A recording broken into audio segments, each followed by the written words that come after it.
अस्सलाम वालेकुम नाज़रीन, मैं हूं अलवीना और आप देख रहे हैं बिला तकल्लुफ़। नाज़रीन, आज के प्रोग्राम में हम बात करेंगे दो अहम मौज़ूआत के ऊपर, एक करप्शन और दूसरा हाई राइज बिल्डिंग जो कि क्लिफ्टन में बन रही है और सुप्रीम कोर्ट का जो है ये वायलेशन है उनके ऑर्डर की, एक क्लियरली वायलेशन है, कंटेम्प्ट ऑफ कोर्ट है, उसके ऊपर भी बात करेंगे।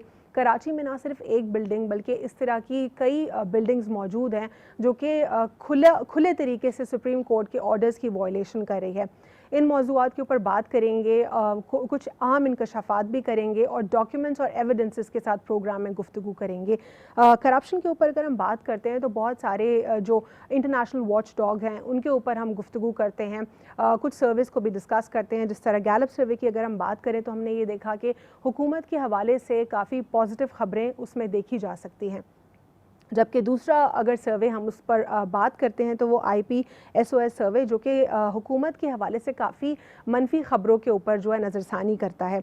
करप्शन परसेप्शन इंडेक्स 2020 को भी जो है गुफ्तगू में रखा गया था मौजू में, और इसमें काफ़ी ज़्यादा डिबेट हुई, इसमें बहुत सारे सवालात उठाए गए, इसके ऊपर भी ज़रा गुफ्तगू करेंगे प्रोग्राम में। और हम आज अपने मेहमान से जानने की कोशिश करेंगे कि उनकी क्या राय है इन तमाम तर इशूज़ के ऊपर, इन दो अहम मौज़ूआत को वो कैसे देखते हैं। हमारे साथ प्रोग्राम में मौजूद हैं इस वक्त एनालिस्ट हैं, फॉर्मर एम्बेसडर हैं आदिल गिलानी साहब। आपको प्रोग्राम में खुशामदीद कहते हैं। अस्सलाम वालेकुम सर। वालेकुम सलाम। सर, प्रोग्राम में सबसे पहले हम गुफ्तगू करेंगे करप्शन के हवाले से, और करप्शन पे अगर हम गुफ्तगू करते हैं तो हमने ये भी देखा कि बहुत सारे इंटरनेशनल वॉच डॉग जो हैं वो अंडर डिस्कशन रहते हैं, और हुकूमत जो है हमेशा से अपनी पसंद के ही वॉच डॉग को डिस्कस करती है या अपने ही पसंद के सर्वे को डिस्कस करती है।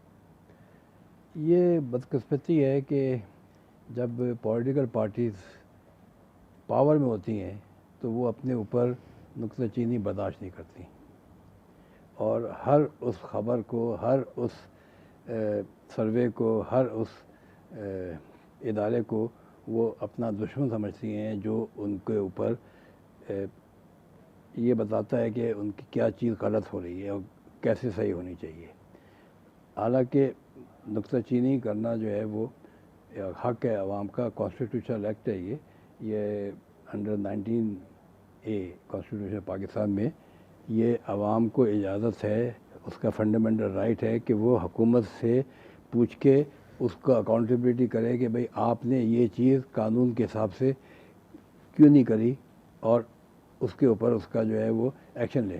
तो ये उसका हक़ है ये 19A का। मगर ये होता नहीं है। तो इस वक्त जैसे पाकिस्तान में पोजीशन चल रही है कि ये हुकूमत आई है, इसको 3 साल हो गए हैं और 3 साल में इसके जो भी ये PTI की हुकूमत है, पाकिस्तान तहरीक इंसाफ, ये पिछले 20 साल में ये अपोजिशन में थी और ये हमेशा हर सर्वे को ये मानते थे, इसको कोट करते थे और ख़ासकर ट्रांसपेरेंसी इंटरनेशनल को तो ये हर अपने कोट क्या करते थे हर एक्शन में।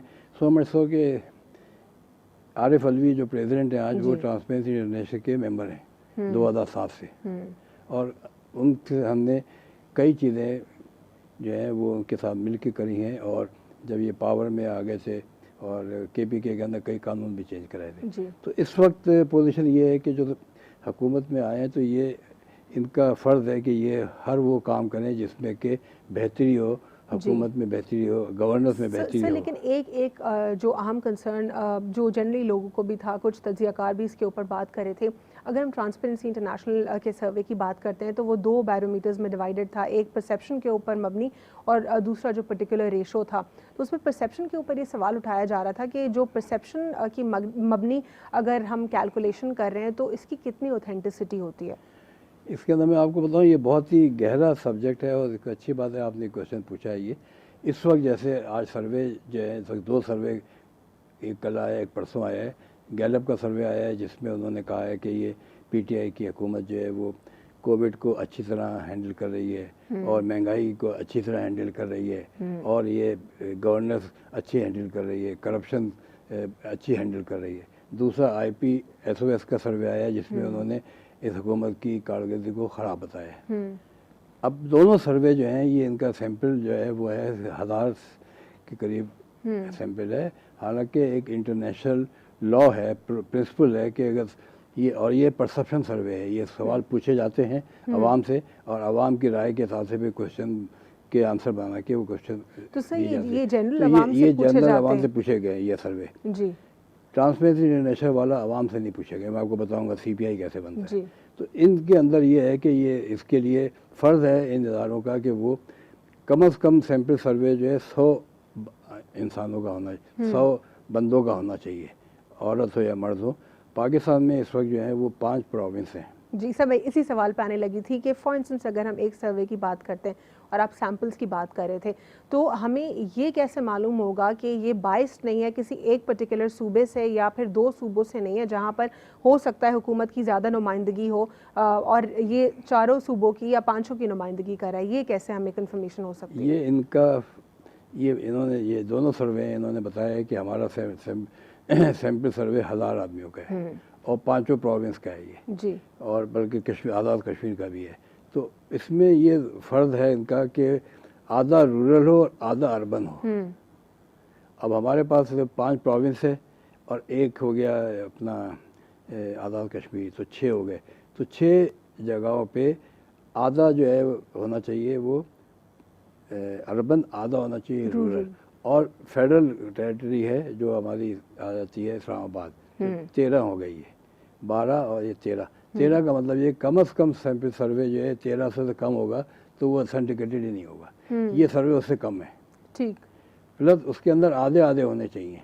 जबकि एक सर्वे में मैं देख रहा था गैलप में या IPSS में कि उन्होंने अर्बन में जो है वो 70% से लोगों से पूछा है और रूरल के अंदर 30% से पूछा है। हालांकि पाकिस्तान की पॉपुलेशन रिवर्स है, रूरल के अंदर 60% है, अर्बन में 40% है। अच्छा। तो ये सैंपल रिफ्लेक्टिव सर्वे नहीं है। और प्लस ये कि कोविड के ज़माने में जब कोविड है तो मैन टू मैन सर्वे करना जो है पॉसिबल नहीं है। ठीक। कई इदारे में ये भी गैलप भी शामिल है, ये टेलीफोन पे सर्वे करते हैं। तो टेलीफोन का सर्वे तो ऑथेंटिकेटेड हो ही नहीं सकता क्योंकि वो नहीं पता कि वो फ़ोन नंबर जो है वो कहाँ का है। अब सेल नंबर जो है वो कराची का है या लाहौर का है या आज़ाद कश्मीर का है। तो इसकी क्रेडिबिलिटी जो है वो हमेशा यानी लो हो जाती है, क्रेडिबिलिटी डाउटफुल रहती है। तो इसकी वजह से ये जो करप्शन परसेप्शन जो है वो सर्वे है जो ट्रांसपेरेंसी इंटरनेशनल ने 1993 से ये शुरू किया हुआ है। करप्शन हुआ ये था कि ट्रांसपेरेंसी इंटरनेशनल जब बना था 93 में तो उनका मेन इशू ये था कि करप्शन ज़्यादा होती है और उसको हम एड्रेस करें कि दुनिया में करप्शन कम हो और उसको कम करने के लिए गुड गवर्नेंस के मेजर दिए जाएं। ये NGO बनी बर्लिन के अंदर और उन्होंने कहा इसके मेजर्स के लिए गुड गवर्नेंस के डिफरेंट उन्होंने फार्मूले और थ्योरी दी और सबसे पहले ये तय किया कि हम करप्शन की कंपटीशन करा दें हर कंट्री के आपस में। अच्छा। ताकि लोगों को पता चले, कंट्रीज को पता चले वो कहाँ स्टैंड करते हैं, वो अपने आप को ठीक करें। जी। तो उन्हें रेस लगवा दें आपस में। तो वहाँ पर उन्होंने कहा इसका सर्वे होना चाहिए। अब सर्वे कैसे होता है कि करप्शन का, तो करप्शन सर्वे किया जाए। तो उन्हें पहली चीज़ ये आई कि जब लीगली हुआ कि करप्शन सर्वे इसलिए नहीं हो सकता कि अगर किसी भी इदारे ने करप्शन सर्वे करके ये कह दिया कि फ़लानी कंट्री जो इतनी करप्ट है तो वो लीगल कॉम्प्लिकेशन आ जाएगी, कोर्ट में हो जाएगा कि आप प्रूव करें कि ये करप्ट है। करप्शन का प्रूव करना पॉसिबल ही नहीं है। कोर्ट के अंदर आप देखें कि अगर जरदारी साहब हुए या नवाज शरीफ हुए या PTI हुए, इनके केसेस चल रहे हैं 20-25 साल से, कोई आज तक करप्शन पे कन्विक्ट हुआ ही नहीं है। वो कानून में से जो लकूनाज होते हैं उन्हीं को निकाल लेते हैं, बड़ा रहता है। तो इसलिए तो ये है कि उन्होंने फिर ये किया कि उसको करप्शन परसेप्शन सर्वे डाल दिया कि परसेप्शन है ये। ठीक। यानी it is corruption survey but corruption perception survey, ताकि वो लीगैलिटी जो है या फिर एज पर इंटरनेशनल लॉ कुछ प्रॉब्लम्स में ना है, प्रॉब्लम में नहीं है जी। फिर ये सर्वे खुद अगर करेगा ट्रांसपेरेंसी इंटरनेशनल या खुद ये रिपोर्ट बनाएगा तो उसकी ऑथेंटिकेशन नहीं होगी। ठीक। तो उस वक्त उन्होंने चेक किया कि दुनिया में कोई तकरीबन 9 डिफरेंट इंटरनेशनल फाइनेंसिंग इंस्टीट्यूशन से, जैसे वर्ल्ड बैंक है, एशिया डेवलपमेंट बैंक है, अमेरिकन डेवलपमेंट बैंक है, IMF है, फिर वर्ल्ड इकोनॉमिक फोरम है। तो वो हर कंट्री अपनी जो हर इदारा जो है वो हर कंट्री का ड्यू डिलिजेंस करके अपनी रिपोर्ट बनाता है। वो अपनी रिपोर्ट बनाता है, सर्वे नहीं, रिपोर्ट बनाता है। वो रिपोर्ट बनाता है, उनके अपने नुमाइंदे होते हैं हर कंट्री में, या वो किसी को आउटसोर्स कर देता है कि उनसे रिपोर्ट लेता है कि भाई ये बताएं कि इंडिया के अंदर जो है वो ये सिस्टम कैसा चल रहा है। उनके अपने इंडिया में तो मोस्टली हर एक के अपने ऑफिस हैं, तो अपने अफसरों से लेता है, ऑफिसर से कि भाई बताए कि ये करप्शन पे इनका क्या पोजीशन है, इनका लॉ कैसा है, इनके इकोनॉमिक लॉ कैसा है, इनके रूल्स कैसे हैं, इनके जुडिशल सिस्टम कैसा है, पुलिस कैसी है, जी। उस पर उनकी रिपोर्ट बनती है 200-250 पेज की हर साल। ठीक है सर, एक वक्फा लेंगे और वक्फे के बाद मैं आऊँगी दोबारा आपकी जाने वापस जाने की कोशिश करूँगी आज़म स्वाति साहब के स्टेटमेंट के ऊपर कि क्या समझते हैं आप, उन्होंने एक बार फिर इलेक्शन कमीशन ऑफ पाकिस्तान को कड़ी तनकीद का निशाना बनाया। After short break.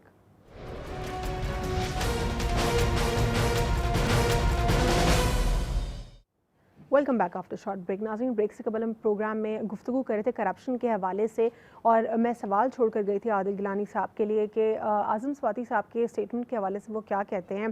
Pakistan Tehreek Insaf के मिनिस्टर वो कहते हैं कि इलेक्शन कमीशन ऑफ पाकिस्तान जिम्मेवार है पाकिस्तान की जमहूरियत को बर्बाद करने में।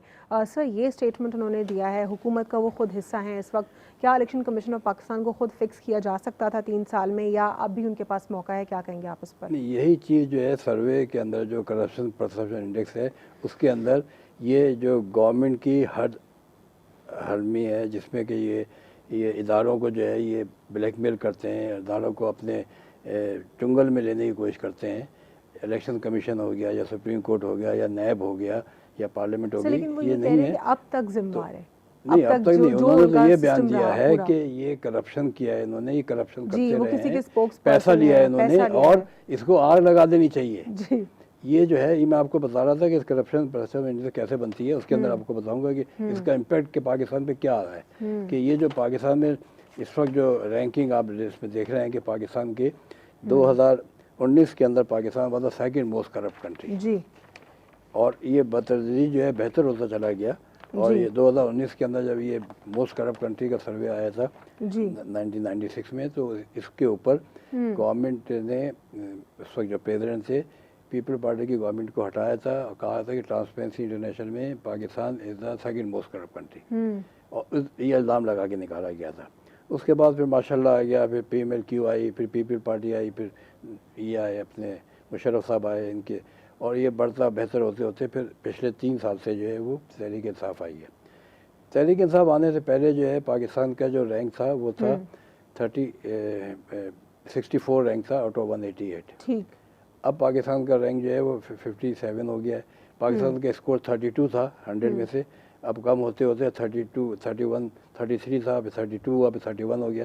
तो मतलब गिर रहा है ये। ठीक। और गिरने की इसकी वजूहत ये है कि ये सर्वे जो है ये पाकिस्तान का ये 8 डिफरेंट इदारे हैं जिनका जिसमें से ये पाकिस्तान का सर्वे लिया जाता है। उसमें है वर्ल्ड बैंक इंडेक्स है, वर्ल्ड इकोनॉमिक फोरम है, world justice program, law rule of justice है, ब्रिटिश डेमोक्रेसी है, बेतलम है, इकोनॉमिक इंटेलिजेंस यूनिट है, ग्लोबल इंसाइट है।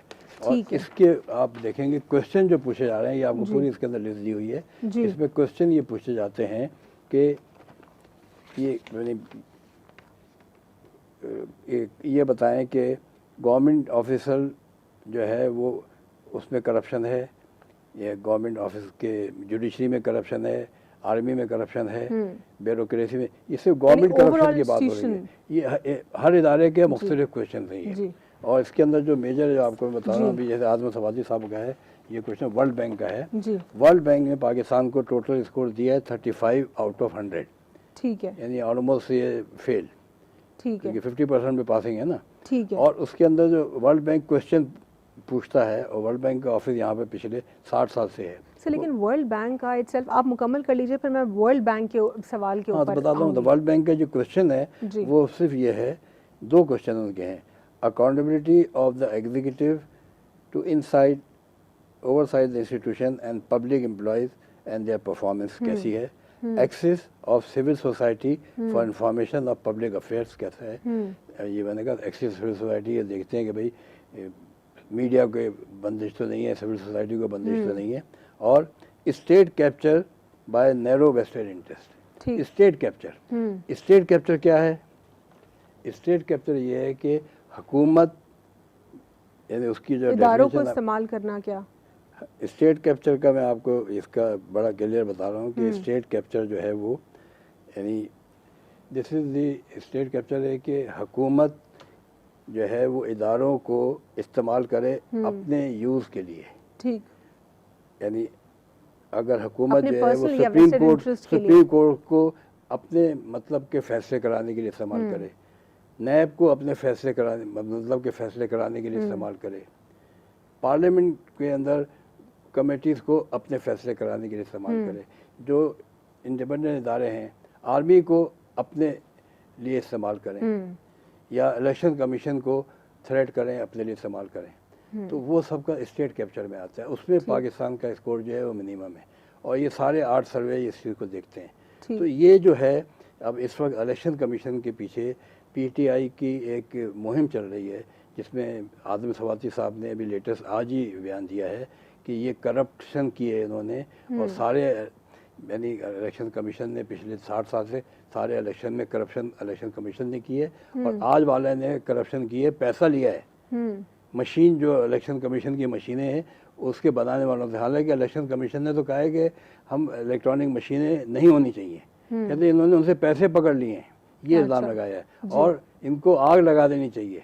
उसमें इलेक्शन कमीशन जो है वो इलेक्शन कमीशन ऑफ पाकिस्तान को टेक्नोलॉजी की तरफ आने में आखिर क्या प्रॉब्लम्स है? अगर हम चीन की बात करें तो वो तो टेक्नोलॉजी के ऊपर बहुत ज़्यादा रिलाय कर रहा है। वो कोई इशू नहीं है जी। इलेक्शन कमीशन इंडिपेंडेंट है, ठीक है, सुप्रीम कोर्ट इंडिपेंडेंट है, सुप्रीम कोर्ट को कोई आदमी नहीं कह सकता कि डिक्टेट नहीं कर सकता, कोई अपने फैसले उन पे मुसलत नहीं कर सकता। वहाँ पे जो जज बैठा है उसको आपने जब अपॉइंट कर दिया, वो इंडिपेंडेंट है, लेकिन ठीक है, आई गॉट इट। अब इसी तरह इलेक्शन कमीशन इंडिपेंडेंट है उनके पास। लेकिन अगर सिर्फ जानने के लिए मैं आपसे सवाल कर रही हूँ कि अगर पाकिस्तान के जमहूरी अमल को बेहतर करने के लिए इसको टेक्नोलॉजी की तरफ लाया जाता है, तो क्या आप इसको दुरुस्त देखते हैं या बिल्कुल सही है, टेक्नोलॉजी का इस्तेमाल ज़रूरी होना चाहिए। और इस पे पाकिस्तान ने इलेक्शन कमीशन को 2013 के इलेक्शन में, यहाँ पे वो थे जस्टिस बेचारे मरहूम चीफ इलेक्शन कमीशन, उनको प्रपोजल दिया था कि आप थंब इम्प्रेशन जो है वो कंपलसरी करें, क्योंकि अब तो आपका टेलीफोन हुआ, बैंक अकाउंट है, बगैर इसके नादरा के बायोमेट्रिक कंपलसरी है। वो उन्होंने उस वक्त नहीं किया, अभी भी नहीं हो रहा। अभी जो आज नई जो बन रही है, इलेक्शन कमीशन को कहा जा रहा है, जो गवर्नमेंट ने लाई, उसे बायोमेट्रिक को नादरा कहते हैं, हम नहीं कर सकते, विच इज़ रॉन्ग। अब बगैर बायोमेट्रिक के जो है अब टेलीफोन सिम नहीं इस्तेमाल कर सकते, बगैर बायोमेट्रिक के आप चेक इस्तेमाल नहीं कर सकते बैंक का। तो ये नहीं करना चाहते, तो ये बदनीयती है। और यानी इस चीज़ों को आप करें। जहाँ तक कि वोटिंग मशीन का ताल्लुक है, वो टेक्नोलॉजी का इस्तेमाल होना चाहिए, मगर वो अगर टेक्नोलॉजी का इस्तेमाल जो है वो इंटरनेशनली वो एक्सेप्टेबल नहीं है। और अगर वो इतना महंगा है कि अरबों खरबों रुपए के 8 लाख मशीनें चाहिए होंगी, 8 लाख मशीनें भी 5 साल के बाद दोबारा यूज़ होंगी, वो पड़े पड़े ख़राब हो सकती हैं। और उसके बाद भी ये कि इलेक्शन अफोर्डेबिलिटी, मेंटेनेंस, सारी चीज़ों को देखना जो है सिर्फ इलेक्शन इलेक्ट्रॉनिक मशीन से नहीं होता, इलेक्शन से पहले जो बेईमानी होती है उसमें जो अपने मर्जी के जो है रिगिंग की डिफरेंट कैटेगरीज से खराब होती है ना, जो वोटर डाल दिए जाते हैं। कराची का जो है पॉपुलेशन जो है वो 3 करोड़ से निकाल के 1.5 करोड़ कर दी गई है। 1.5 करोड़ वोटर कहाँ चले गए, वो उसको एड्रेस किया जाए पहले, फिर उसके बाद अनाउंसमेंट में जो सेंसस का मामला है पहले उसको तो दुरुस्त करें। फिर ये जो है ये स्टेट कैप्चर जो है, this is destroyed Pakistan image in international market. क्या इस दौरे हुकूमत में भी आपको लगता है स्टेट कैप्चर ज़्यादा है पॉलिसी है? ये इनके जो है ना, ये इनके जो लेकिन बहुत सारे एडवाइजर मिनिस्टर गलत हैं, गलत लोग हैं ये। Imran Khan is the person जिसको पूरी दुनिया लाइक करती है, पूरा पाकिस्तान लाइक करता है, मतलब अकेला बेचारा वो क्या कर सकता है। वो कहता कुछ है, करते कुछ है लोग इसके। ठीक है सर, इसलिए हर जगह वो अपने मिनिस्टर बदलता रहता है। आदम सवाती को 4 जगह से हटाया उसने अभी तक, और आप देखेंगे कि कितने चीफ सेक्रेटरी पंजाब के हटा दिए। मतलब कोशिश में है कि सही लोग सही काम करें, नहीं कर रहे। और इसकी वजह से पाकिस्तान बदनाम हो रहा है, पाकिस्तान की इकोनॉमी बदनाम हो रही है, पाकिस्तान में महंगाई आ रही है। उसमें एजेंडा जो है जो इनका बन के दिया था इमरान खान का, पीटीआई का, वो इम्प्लीमेंट नहीं हो रहा, और पाकिस्तान के अंदर गुर्बत बढ़ रही है, करप्शन की इंडिकेशन बढ़ रहे हैं। सर, वर्ल्ड बैंक का आपने जिक्र किया और दीगर इंस्टीट्यूट्स का भी आपने जो है इसमें जिक्र किया। वर्ल्ड बैंक की तरफ आऊँगी, इस पर इसलिए बात करूँगी क्योंकि कहते तो टेक्निकली वो ये है कि हम गुर्बत को इरेडिकेट करेंगे, लेकिन अनफॉर्चुनेटली बहुत सारे ऐसे इंस्टीट्यूशंस हैं जिनका हाथ है गुर्बत को बढ़ाने में। 3 अहम सवालात आपने बताए कि उन्होंने जो है उन सवालों के ऊपर ज़्यादा काम किया। वर्ल्ड बैंक की सेल्फ ऑथेंटिसिटी कैसे देखते हैं आप? क्या बायस नहीं है वो? क्या उसके अपने कुछ वेस्टेड इंटरेस्ट नहीं है? इस पर क्या कहेंगे आप? देखिए, मैं आपको ये बताऊं, जितने भी ये इदारे हैं इंटरनेशनल, या आप ये समझ लें कि वर्ल्ड बैंक है, IMF है, इन सबों के वेस्टेड इंटरेस्ट हैं जी।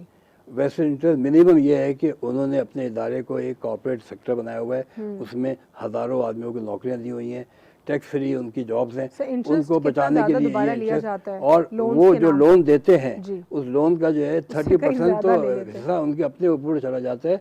तो उसके लिए पाकिस्तान के लिए ज़रूरी है कि वर्ल्ड बैंक को लोन लेना ख़त्म कर दे, एशिया डेवलपमेंट लोन लेना ख़त्म कर दे, IMF से ख़त्म कर दे, ताकि ये पाकिस्तान की इकोनॉमी ठीक हो। मगर पाकिस्तान के अंदर वजह यह है कि ये इतने ज़्यादा इन्वॉल्व हैं कि वर्ल्ड बैंक के पुरानी साथ को देने के लिए नहीं वर्ल्ड बैंक के एक्स एम्प्लॉय यहाँ पे आके मिनिस्टर लग जाते हैं, अच्छा, प्राइम मिनिस्टर लग जाते हैं जी। IMF के आगे यहाँ पे स्टेट बैंक के गवर्नर लग जाते हैं, IMF के यहाँ पे आके जो है वो लग जाते हैं, एडवाइजर लग जाते हैं। स्टेट बैंक इस वक्त जो है हमारा एक यानी 2-3 प्राइम मिनिस्टर वर्ल्ड बैंक से आए हैं जी। डॉक्टर एरशद जो है वर्ल्ड बैंक से आए थे स्टेट बैंक गवर्नर, आज भी मिनिस्टर लगे हुए हैं। तो ये इनके अपने इंटरेस्ट ये अपने बंदों को लगवाते हैं, और उसकी वजह से पाकिस्तान की इकोनॉमी के अंदर जो डैमेजेस हैं ये वर्ल्ड बैंक और जितने डोनर जो फाइनेंशियल इंस्टीट्यूशन हैं जो लोन देते हैं वो अपना मकसद पूरा करते हैं। उस मकसद में पाकिस्तान की इकोनॉमी को ख़राब करना भी शामिल है। करेक्ट, बिल्कुल आपका सही है। सर ब्रेक पर जाएंगे, उसके बाद हम प्रोग्राम में गुफ्तगू करेंगे मज़ीद हाई राइज इलीगल बिल्डिंग के ऊपर, और इसके अलावा जो सुप्रीम कोर्ट के ऑर्डर की क्लियरली वायलेशन होती रही है पाकिस्तान में, ख़ास तौर पर कराची में, उस पर भी बात करेंगे after short break. Stay with us.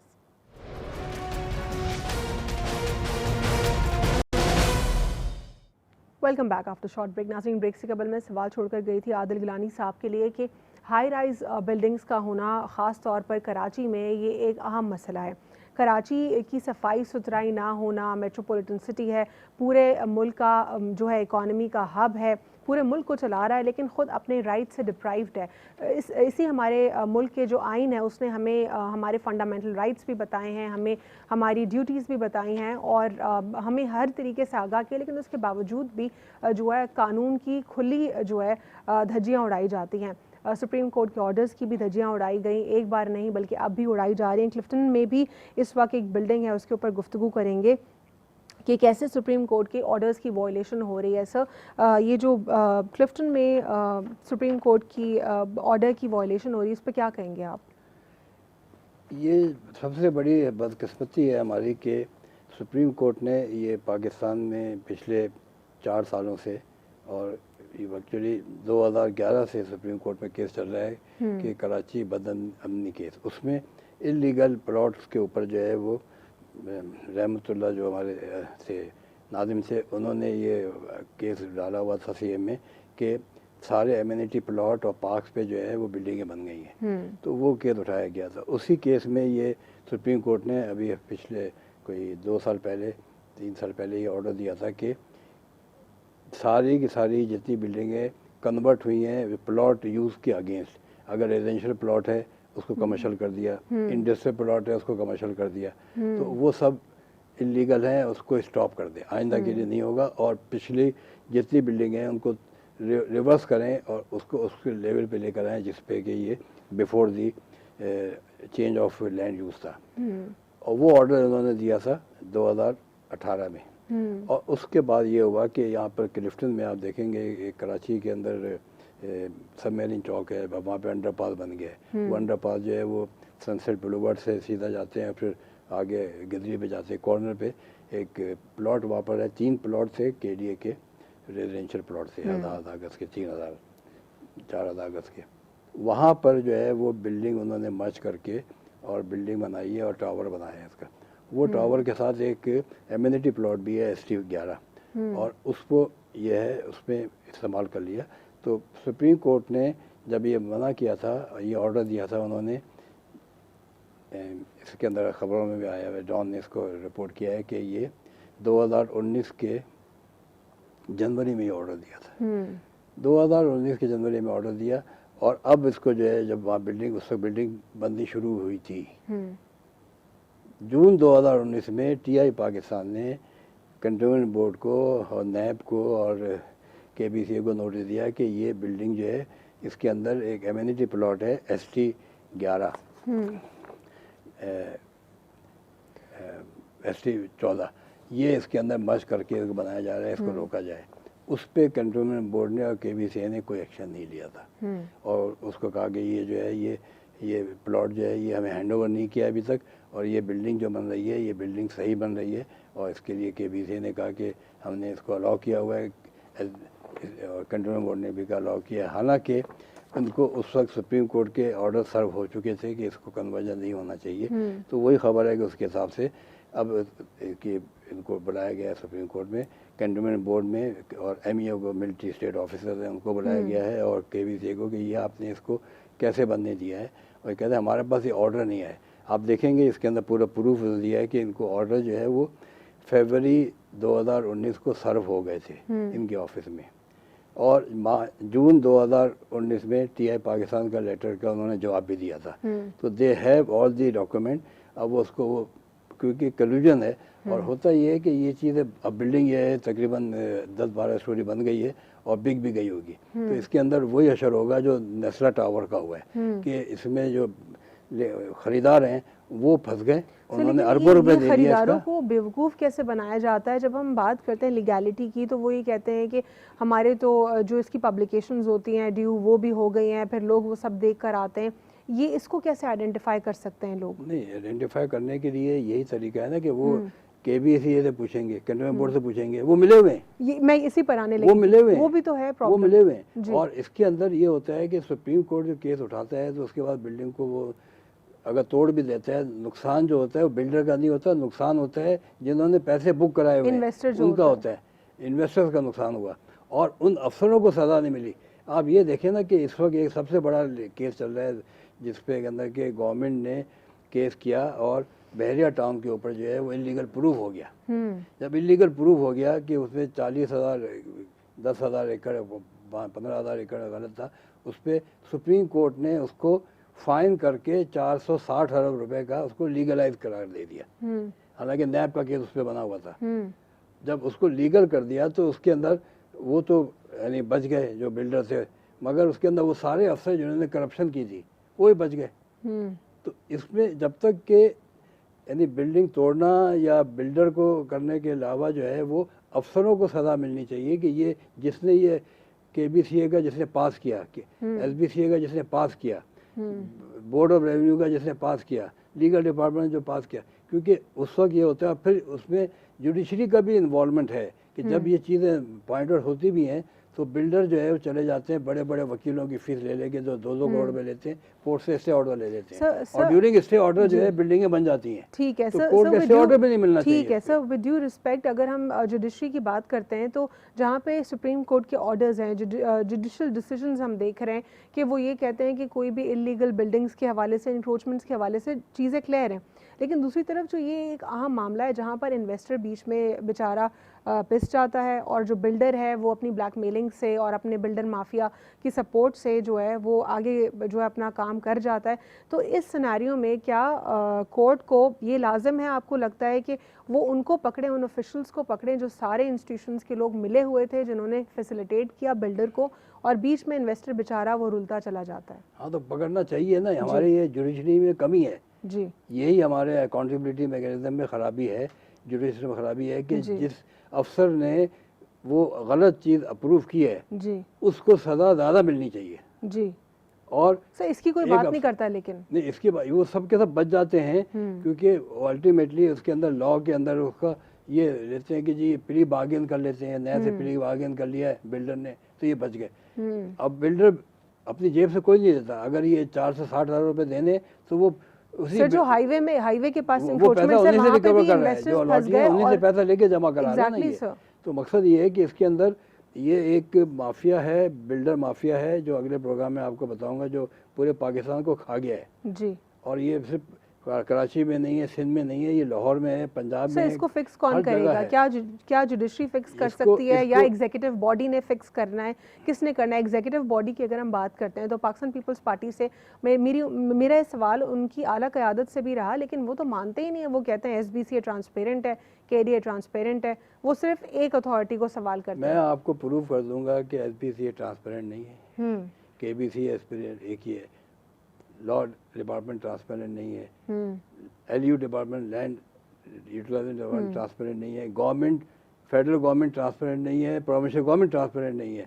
Supreme court और नैब जो है वो अपने कानून के हिसाब से सज़ा भी नहीं दे रहे, उनको देनी चाहिए पूरा का पूरा। और ये यहाँ पे नहीं हो रहा, पूरे यानी सारी पॉलिटिक्स को लैंड माफिया कंट्रोल कर रहा है। FATF के अंदर पाकिस्तान की एक ही शिक रह गई है जी। ये लैंड माफिया का जो है कि जो अभी भी उन्होंने इमरान खान से मिनिस्ट्री ले ली है कि बिल्डर जो है वो प्रोजेक्ट बनाएंगे, ब्लैक मनी को डालेंगे, कहीं से पैसा आ रहा है, रिश्वत से आ रहा है, टेररिज्म से आ रहा है, कहीं से आ रहा है, कोई नहीं पूछा जाएगा। और उसके बाद FATF ने उनकी कंडीशन में पाकिस्तान को ग्रे लिस्ट में डाल दिया है, ब्लैक लिस्ट में डालने का भी खतरा है कि ये, जबकि ये इसके बावजूद ये पाकिस्तान की गवर्नमेंट इनको फैसिलिटेट कर रही है बिल्डर्स को to utilize black money, illegal money which is money laundering. यानी करप्शन ये है कि अगर आपके पास आपने पैसा बनाया है और इलीगल तरीके से बनाया है, इनकम टैक्स देना था, अगर 1 करोड़ रुपए से ज़्यादा का इनकम टैक्स आपने नहीं दिया है तो वो मनी लॉन्ड्रिंग में आता है और टेररिज्म में आता है। और FATF के तहत जो है Pakistan can be declared as a terrorist country. तो ये सारा का सारा लैंड माफिया की वजह से पाकिस्तान की करप्शन जो है वो दुनिया में ज़्यादा बढ़ती जा रही है। सर पिछले 3 सालों में हमने देखा कि बहुत सारी इंक्रोचमेंट्स हुई। इंक्रोचमेंट्स जब हुई तो जनरली शुरू में जो ऑपोजिशन जमाते हैं आपकी, उन्होंने पाकिस्तान तहरीक इंसाफ को कड़ी तनकीद का निशाना बनाया, लेकिन टेक्निकली इंक्रोचमेंट्स तो जायज़ नहीं है। इन द फर्स्ट प्लेस वो इंक्रोचमेंट्स क्यों 20-20 साल से मौजूद थी, 15 साल से मौजूद थी, ये पहला सवाल है। दूसरा सवाल ये बनता है कि जब इंक्रोचमेंट्स के ऊपर पूरा जो ऑपरेशन इसका स्टार्ट हुआ, उसके बाद प्लान बी मौजूद नहीं था एग्जीक्यूटिव बॉडी के पास। जो लोग थे उनको बेयारो मददगार छोड़ा गया। इस पे भी अब भी डिबेट हो रही है, लेकिन अब कुछ लोग ये डिबेट भी कर रहे हैं कि ठीक किया इंक्रोचमेंट्स करके, और उसकी बात नहीं हो रही कि फैसिलिटेट किया जा सकता था, क्यों नहीं किया। इस पे क्या कहेंगे आप? नहीं, इंक्रोचमेंट का तो कोई इशू ही नहीं है। Encroachment was illegal, is illegal and will be illegal। यहाँ पर कच्ची आबादी बनने दी जाती है ना, ये भी तो कच्ची आबादी जब पाकिस्तान बना था 1947 में, उस वक्त बने थे, वो अपनी जगह मौजूद है। मगर आज जो है लॉ के हिसाब से जो ज़मीनें हैं वो गवर्नमेंट खुद इलीगल अलॉट कर रही है, विच इज इंक्रोचमेंट इलीगल, उसको रोकना है। अगले प्रोग्राम में खत्म हो गया अनफॉर्चुनेटली। बहुत बड़ा ये आपको बताऊंगा, ये बिल्डर माफिया गवर्नमेंट और इनके मिलके जो है सारे पार्लियामेंट के अंदर मेंबरान जो है वो बिल्डर माफिया बैठा हुआ है। सर सब मिलके यानी बेवकूफ़ बना रहे हैं, आप कह रहे हैं आवाम को। ठीक है, आज के प्रोग्राम में आज हमने डिटेल गुफ्तगू की करप्शन के ऊपर भी, और आज हमने प्रोग्राम में जो है इलीगल कंस्ट्रक्शन के ऊपर भी गुफ्तगू की, और कुछ अथॉरिटीज़ के हवाले से भी हमने कुछ सवालात जो है रेज़ किए। अगले प्रोग्राम में भी हम करप्शन के ऊपर ज़रूर गुफ्तगू करेंगे। आज के लिए इतना ही। अल्लाह हाफ़िज़। God bless you all.